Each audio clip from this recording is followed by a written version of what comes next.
Halo, Assalamualaikum warahmatullahi wabarakatuh. Perkenalkan, nama saya Revi Aulia Kayatiningsih. Di sini saya akan mereview lanjutan dari buku Collapse di bab bagian 5 yang berjudul Keruntuhan Maya.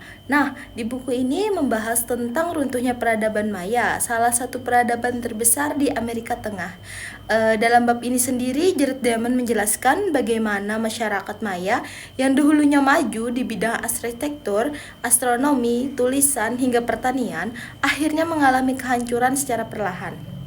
Nah, bab ini sendiri juga menunjukkan bahwa suatu peradaban tidak terjadi secara tiba-tiba, melainkan akibat gabungan berbagai masalah lingkungan, sosial, dan politik.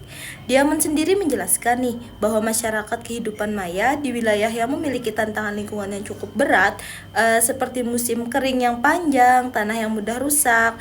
Nah, lalu untuk memenuhi kebutuhan penduduk sendiri yang terus bertambah sekian tahunnya, hutan pun ditebang secara terus-menerus.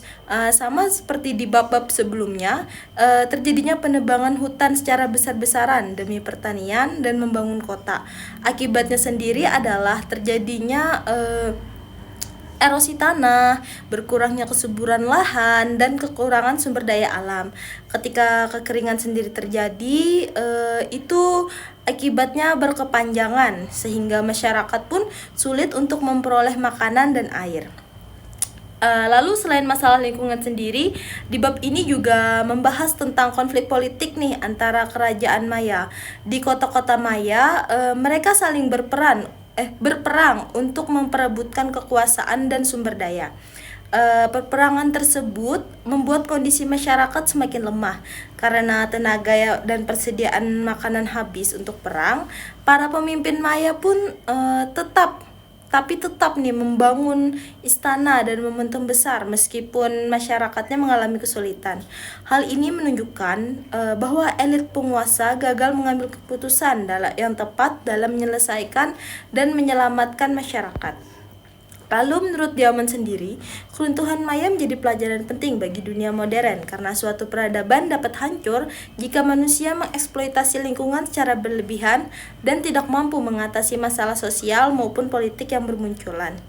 Nah, di bab ini juga menegaskan bahwa keberhasilan suatu masyarakat bergantung pada kemampuan mereka menjaga keseimbangan antara kebutuhan manusia dan kelestarian lingkungan.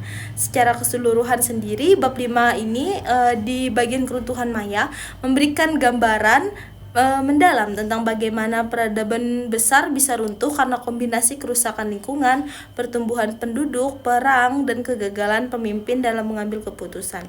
Jared Diamond sendiri ingin menunjukkan bahwa sejarah Maya bukan hanya cerita masa lalu, tapi juga peringatan nih bagi masyarakat modern atau masyarakat sekarang agar tidak mengulangi kesalahan yang sama. Sekian dari saya, terima kasih.